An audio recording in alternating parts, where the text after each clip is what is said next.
ಕೆ.ಡಿ. ಸಿನಿಮಾದ ಟ್ರೈಲರ್ ಹೇಗಿದೆ? ಇದರಲ್ಲಿ ಏನೇನೆಲ್ಲ ವಿಷಯ ಬಿಟ್ಕೊಟ್ರು ಜೋಗಿ ಪ್ರೇಮ್? ಈ ಎಲ್ಲ ಪ್ರಶ್ನೆಗಳಿದೆಯಲ್ವಾ? ಸೊ ಇದನ್ನ ಒಂದೊಂದಾಗಿ ನಾನು ಹೇಳ್ತಾ ಹೋಗ್ತೇನೆ. ಕೆ.ಡಿ. ಚಿತ್ರದಲ್ಲಿ ಮಚ್ಚಲಕ್ಷ್ಮಿ ಪಾತ್ರ ಯಾವ ತರ ಇದೆ ಅನ್ನೋದು ಇಲ್ಲಿ ವಿಸ್ತಾರವಾಗಿ ಸಣ್ಣ ಕ್ಲಿಪ್ ಮೂಲಕ, ಸಣ್ಣ ಡೈಲಾಗ್ ಮೂಲಕ ಇಲ್ಲಿ ಹೇಳುವಂತ ಅಥವಾ ಅದನ್ನ ರಿವೀಲ್ ಮಾಡುವಂತ ಕೆಲಸ ಆಗಿದೆ.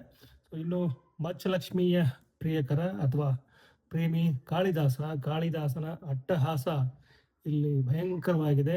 ಆದ್ರೆ ಈ ಒಂದು ಅಟ್ಟಹಾಸಕ್ಕೆ ಇರುವಂತ ಕಾರಣ ಅಥವಾ ಹಿನ್ನೆಲೆ ಒಂದು ಎಮೋಷನಲ್ ಟಚ್ ಇದೆ, ಎಮೋಷನಲ್ ಕಂಟೆಂಟ್ ಇದೆ. ಸೊ ಅದರ ಝಲಕ್ ಇಲ್ಲಿ ಬಂದು ಹೋಗುತ್ತೆ.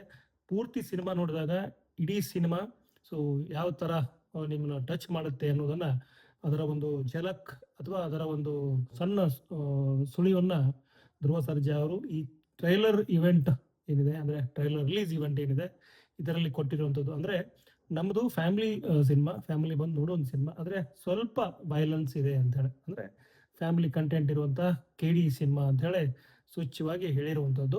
ಸೊ ಈ ಒಂದು ಚಿತ್ರದ ನಿರ್ದೇಶಕರೇನಿದ್ದಾರೆ ಜೋಗಿ ಪ್ರೇಮ್ ಅವರು ಹೇಳುವಂಥದ್ದು ಏನಂತಂದ್ರೆ, ಈ ಒಂದು ಟ್ರೈಲರ್ ಏನಿದೆಯಲ್ಲ ಇದು ಒಂದ್ ರೀತಿ ಆದ್ರೆ ಇಡೀ ಸಿನಿಮಾ ಒಂದ್ ರೀತಿ ಟ್ರೈಲರೇ ಅಂತಾರೆ. ಅಂದ್ರೆ ಮುಂದಿನ ಭಾಗ ಪಾರ್ಟ್ 2 ದಲ್ಲಿ ಇಡೀ ಸಿನಿಮಾದ ತಿರುಳು, ಇಡೀ ಸಿನಿಮಾದ ಸತ್ಯ ಗೊತ್ತಾಗತ್ತೆ. ಇದು ಜಸ್ಟ್ ಟ್ರೈಲರ್ ಅಂತ ಹೇಳಿ ಇಡೀ ಸಿನಿಮಾನೇ ಒಂದು ಟ್ರೈಲರ್ ಅಂತ ಹೇಳಿ ಅವರು ಬಣ್ಣಿಸುವಂತ ಕೆಲಸ ಮಾಡ್ತಾರೆ. ಸೊ ಮಚ್ಚಲಕ್ಷ್ಮಿ, ಜೋಗಿ ಪ್ರೇಮ್, ಅರ್ಜುನ್ ಜನ್ಯ ಅವರು, ಧ್ರುವ ಸರ್ಜಾ ಅವರು, ಹಾಗೇನೆ ಇಡೀ ಒಂದು ಟ್ರೈಲರ್ ಅಲ್ಲಿ ಮಚ್ಚಲಕ್ಷ್ಮಿ ಪಾತ್ರ ರಿವೀಲ್ ಆಗಿದೆ. ಹಾಗೇನೆ ಶಿಲ್ಪಾ ಶೆಟ್ಟಿ ಅವರ ಪಾತ್ರದ ಖದರ್ ಇನ್ನಷ್ಟು ವಿಸ್ತಾರವಾಗಿ ಗೊತ್ತಾಗುತ್ತೆ ಒಂದು ಸ್ವಲ್ಪ. ಸೊ ರವಿಚಂದ್ರನ್ ಅವರ ಒಂದು ಪಾತ್ರ ಏನಿದೆ ಆ ಪಾತ್ರದ ಝಲಕ್ ಬಂದ್ ಹೋಗುತ್ತೆ, ಮ್ಯಾಜಿಕಲ್ ಝಲಕ್ ಅನ್ಸುತ್ತೆ ನಮಗೆ. ಹಾಗೇನೆ ರವಿಶಂಕರ್ ಅವರ ಪಾತ್ರ ಏನಿದೆ ಇಲ್ಲಿ ಇಡೀ ಕಾಳಿದಾಸನ ಸಂಪೂರ್ಣ ಚಿತ್ರಣ, ಅವನ ಖದರ್ ಏನಿದೆ ಆ ಕಾಳಿದಾಸ ಪಾತ್ರ ಅದರ ಖದರ್ ಹೇಳುವಂತ ನಿರೂಪಣೆಯ ಕೆಲಸ ಇಲ್ಲಿ ಆಗಿದೆ ಅಂತ ಅನ್ಸಕ್ ಶುರು ಆಗುತ್ತೆ ನಮ್ಮ ಟ್ರೈಲರ್ ನೋಡಿದಾಗ. ಇನ್ನು ಸಾಂಗ್ಗಳು ಅದ್ಭುತ ಇರುವಂಥದ್ದು ಗೊತ್ತಿರುವಂಥದ್ದೇ. ಈ ಟ್ರೈಲರ್ ಕೊಟ್ಟಂತ ಮ್ಯೂಸಿಕ್ ಕೂಡ ತುಂಬಾ ಇಂಟ್ರೆಸ್ಟಿಂಗ್ ಆಗಿದೆ. ಅರ್ಜುನ್ ಜನ್ಯ ಮತ್ತು ಜೋಗಿ ಪ್ರೇಮ್ ಅವರು DI ಮಾಡಿಸ್ತಾ ಇದ್ದಾರೆ ಚೆನ್ನೈಯಲ್ಲಿ ಈ ಸಿನಿಮಾಗೆ ಸಂಬಂಧಪಟ್ಟಂಗೆ.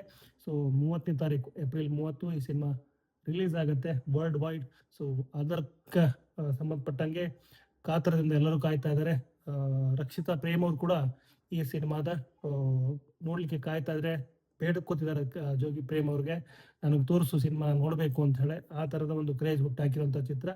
ಸಾಕಷ್ಟು ಕೆಲಸಗಳಾಗಿದೆ, ಸಾಕಷ್ಟು ನಿರೀಕ್ಷೆ ಇದೆ. ಬಹುಕೋಟಿ ವೆಚ್ಚದ ಈ ಸಿನಿಮಾ ಬಹುಭಾಷೆಯಲ್ಲಿ ರಿಲೀಸ್ ಆಗುತ್ತೆ ಏಪ್ರಿಲ್ 30ನೇ ತಾರೀಕು. ವಿಶೇಷವಾಗಿ ಈ ಒಂದು ಟ್ರೈಲರ್ BC ಗೌರಿಶಂಕರ್ ಅಂದ್ರೆ ರಕ್ಷಿತಾ ಪ್ರೇಮ್ ಅವರ ತಂದೆ, ಕನ್ನಡದ ಹೆಸರಾಂತ ಕ್ಯಾಮರಾಮನ್. ಸೊ ಇವರ ಒಂದು ಹುಟ್ಟುಹಬ್ಬ ಏಪ್ರಿಲ್ 22. ಈ ಒಂದು 22ರಂದು ಚಿತ್ರದ ಟ್ರೈಲರ್ ರಿಲೀಸ್ ಆಗಿದೆ ಅನ್ನುವಂಥದ್ದು ವಿಶೇಷ. ಅದನ್ನ ರಕ್ಷಿತಾ ಪ್ರೇಮ್ ಅವರು ಹೇಳ್ಕೊಂಡಿದ್ದಾರೆ. ಟ್ರೈಲರ್ ರಿಲೀಸ್ ಮಾಡಿದವರು ಹಿರಿಯ ನಟ ದತ್ತನ್ ಅವರು. ಈ ಒಂದು ಇವೆಂಟ್ ಅಲ್ಲಿ ರಮೇಶ್ ಅರವಿಂದ್ ಅವರಿದ್ರು, ಹಾಗೇನೆ KVN ಪ್ರೊಡಕ್ಷನ್ ಹೌಸ್ನ ವೆಂಕಟ ನಾರಾಯಣ್ ಅವರಿದ್ರು, ಹಾಗೇನೆ ಅವ್ರ ಟೀಮ್ ಇತ್ತು, ಹಾಗೇನೆ ಜೋಗಿ ಪ್ರೇಮ್ ಅವ್ರ ಟೀಮ್ ಇತ್ತು. ಒಟ್ಟಾರೆ ಈ ಒಂದು ಟ್ರೈಲರ್ ಇವೆಂಟ್ ಏನಿದೆ ಇದು ಇವೆಂಟ್ ಅಷ್ಟೇ ಅಲ್ಲ, ಒಂದು ಪ್ರೀ ರಿಲೀಸ್ ಇವೆಂಟ್ ಅಂತ ಹೇಳ್ತಾ ನನ್ನ ಈ ಒಂದು ವಿಡಿಯೋನ ಇಲ್ಲಿಗೆ ಎಂಡ್ ಮಾಡ್ತಿದ್ದೀನಿ. ವಿಡಿಯೋ ನೋಡಿದ ಪ್ರತಿಯೊಬ್ಬರಿಗೂ ಧನ್ಯವಾದಗಳು.